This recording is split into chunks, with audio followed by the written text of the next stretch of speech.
Because every time you bring your feelings to business, you are that further from being successful in terms of business. They don't go together. It's gas and water. They don't go together. Oil and water, they don't go together. Don't mix the two. When I was a young kid, my mom wouldn't buy me certain things. My boys had the, what do they call, stone-washed jeans. My boys had the stone-wash. My mom wouldn't let me get the stone-wash, so I was like, I'm gonna make my own stone-wash. I had some dark Levi's, about to make my own stone-wash. I put some bleach in the water, and boom, put my jeans in there. Then I threw a little ammonia in that joker. Just boof. The jeans came out fire, but I almost died in the process. I'm just being real. I didn't know. My boys like, your mom won't worry about it. Bleach them ammonia, boom. I literally remember falling back and just, you couldn't even really see it, but you could smell it. I was like, man, that's what happens when you mix feelings and business. Poof. Every time you do it, just know that's gonna happen. Feelings, poof. It's a business transaction. I feel, poof. When you go into business, go in with clarity. Know what you want, say what you want. Don't beat around the bush. That's number one. Y'all got that? I just want to make sure we clear. I'm showing y'all as I'm watching Dan Gilbert, as I'm watching him in the meetings, as I'm watching him do the training. Here's what's crazy. Carl, I don't know if you remember this. And you can grab, somebody get Carl a mic, because he might be able to bring a perspective that I can't bring. But every year, 2-3 times a year, I would take my whole staff and we would go to Dan Gilbert's training. Watch this, guys. Watch what Dan Gilbert did. I've never seen this before. Normally when you get hired, when somebody hires you, what's the first thing you do after you get hired? And I'm not trying to be deep. Normally when somebody hires you, do what? Orientation. Then after orientation, what? Okay, training, and then what? Somebody show you around, then what? You do your job. Now, from the time they hire you and you do your job, let's be real, how many days is that? A day. You ain't doing no 30-day training, right? Watch this. With Dan Gilbert, it was the opposite. When he'd hire you, he'd bring you to a conference first, like this. Imagine that. You get hired day one, you coming to this right here for multiple days. This is what you're doing. Food everywhere. They giving out bags the whole nine. Unbelievable. And so the first week, he tells you who they are. Once you find out who they are, if you don't fit, you get to go home. He doesn't do it the opposite. You don't figure out what your job is first, then figure out the business. You learn everything about the culture and the company's culture and who they are from the CEO and his right-hand man. And after that week, if you don't like it, you get to go home. It's the opposite with most companies. We don't communicate we don't communicate the culture. We end up getting fired because we don't really know what we're supposed to be doing. I love it. Guess what? The number one reason Dan Gilbert would fire people is because they didn't answer a call in 24 hours. That was his biggest pet peeve. It took you what? 30 hours, you're fired. And people would do what when they found out they were getting fired because they didn't answer a call in 24 hours?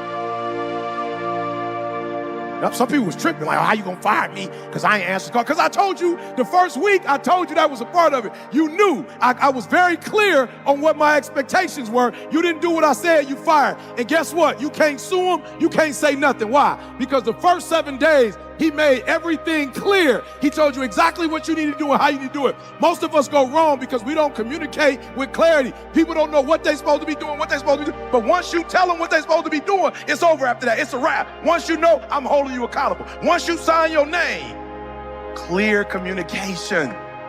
Can't hold people accountable for something they don't know. And many of us are not successful because we're not, like, you going straight into business when you're doing business. You're going straight into business. You put people straight to work. They don't know what they're supposed to be doing. They don't know what you believe. They don't know what's important to you. Does that make sense? Does that make sense? So I want you to put down communication, scale to 1 to 10, 10 being the highest. Like, I communicate super effectively. Now that you know what you know, what number would you give yourself? And then write down the 3 things you need to change immediately when you leave as it relates to communicating. We're gonna get to the bag, y'all. We ain't here to inspire nobody. We're gonna get to the bag. The bag is totally different now for me. The bag is different. And listen to me, you only need to figure this out one time, and when you figure it out one time, you got it for the rest of your life. I never have to worry about speaking another day in my life. Never have to worry about speaking another day in my life. There are probably about 40,000 gigs a year. I'm going to get at least 1,000 calls from those 40,000. It's not going to change for me. I'd have to do something terribly crazy. I know what they want. I know how to give it to them. I communicate way more effectively now. And guess what? If I can't do it, I pay somebody to do it for me so they can make sure they get what they want. And then when I deliver, I give you exactly what you want. I exceed your expectations. Beautiful. Good. Somebody tell me if you didn't give yourself a 10, somebody who didn't give themselves a 10, you gave yourself a 4 or 5. Where are you? 4 or 5. Good. Give me the 3 things you said you need to do differently. Good. More direct and clear. Good. So also what I want you to do now is I want you to identify why you weren't doing it before. Why weren't you doing it before? Because I don't want you just to be like writing something down. I told you why I wasn't communicating effectively before. Because for 5 years of my life, I dreaded asking my mom, was that my real father? You feel me? That makes sense, LaShawna? I dreaded asking her. And the day on the 5th year that I asked her, and she told me, no, that is not your real father. Imagine now how I feel about having real conversations with people. The most important conversation I can have in my life turned very ugly, quick. And so after that conversation with my mom, I always felt funny about having serious, real conversations. Does that make sense? Ask yourself, why you have a problem being direct? Right? And I always remember when me and my mom would be direct, where that would end up.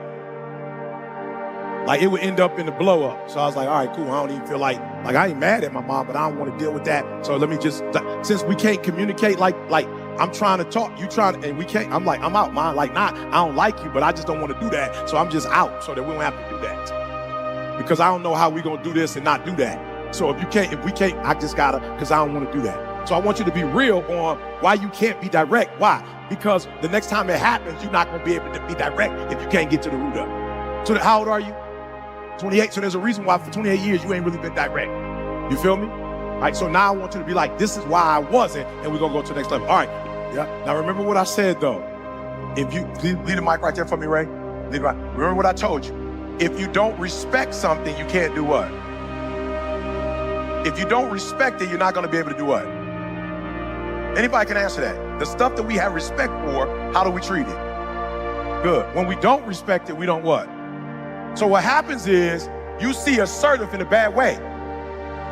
I want to make sure you're catching this. I want to help you. You're not being assertive because you're a bad person. You're not being assertive because you're afraid to be assertive. You are not assertive because the person that you love the most was assertive with you in a way that rubbed you the wrong way. So when you look at assertiveness, you always see it from your mom. And because you didn't like it when your mom did it, you don't want to do nobody else like that because you feel like if you talk to them the way your mama talked to you, that they're going to feel the way you felt when your mama talked to you like that. Does that make sense? So what you have to understand is we have to now replace the evil way we saw assertive and see assertive in a good way now. We got to change our paradigm.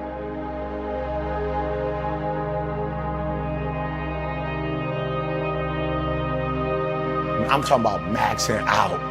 Listen to me, y'all. I don't play basketball, but if you watch my videos and you watch me, I will not walk out of life. I'm going to crawl out of life. When I die, I promise you, when I die, I won't have no energy left. Every practice, I don't want no energy left. Why? Because those other girls you playing, they young. And they're going to burn out by the second half because they're young. And what you're going to do is you're going to beat them with endurance. This is what I love about life. When you look at all the other motivational speakers, I remember looking at them and I was like, ooh, they're ahead of me, but I can get them. Why? Because they ain't been homeless. I have an advantage when you homeless and eating out of trash cans. I flew first class today, right? It was so funny. I flew first class and I guess it's a small flight. So when they served our meal, it was like a real turkey sandwich. You could see other people looking like, I'm flying first class. Sweet bread. I saw them too. I saw them when they was looking like sweet bread with cheese. It's not warm. It was like I'm talking about like a middle school lunch that your mama would send you with a little small bag of chips. I murdered it. I was like, whoa, turkey. It was so much turkey, it was a cold cut. took most of the turkey out, Lee, and just kept that much in there. I'm like, it's too much turkey. They looking like, how dare them serve me this? This is first class.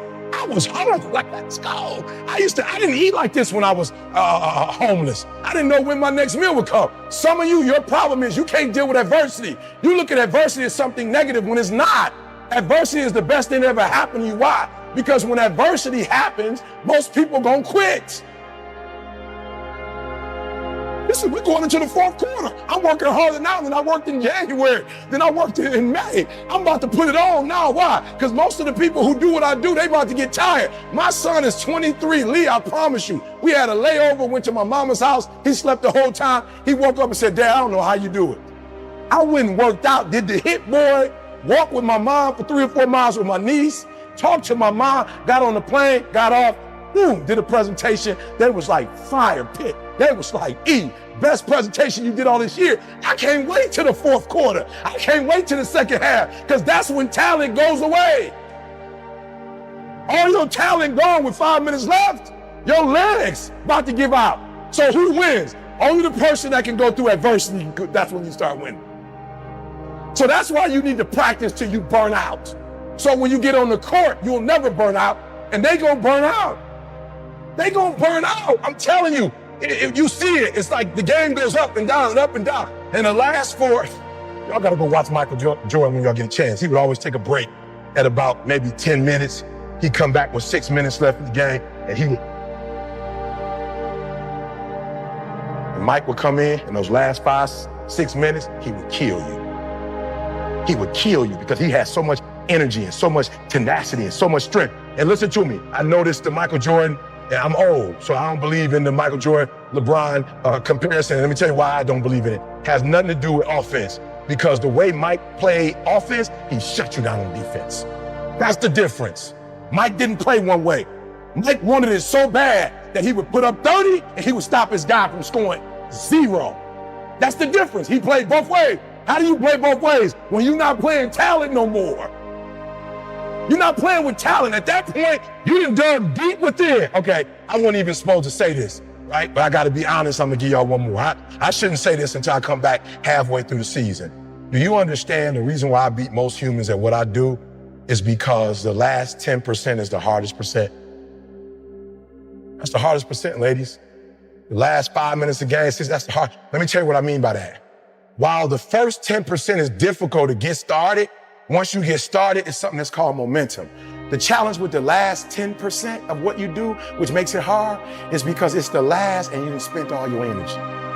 That's why the last 10% is the hardest. And you know what I focus on? I focus on the last 10%. And you know what everybody else focus on? They focus on that 90%. So I need y'all to do me a favor. I'm gonna need y'all to go to coach and say, Coach, you're not being hard enough, Coach. We need a little bit more adversity. We need a little bit more adversity, Coach. Coach, you're being soft in practice. I know we girls and you think we can't take it, Coach. I know what it is, Coach. We need you to bring it home, Coach. We need a little bit more adversity. Why? How many women in the room love diamonds? Let me see your hand. You love diamonds. Good, good. And people spend a lot of money for them, right? Listen to me very closely. If you want to be a diamond, ladies, I'm not really into them like that. But if you want to be a diamond, the first thing they do is put it under the most excruciating heat that you can put it under. It goes through heat first. Immense heat. After the heat, now I thought that was enough.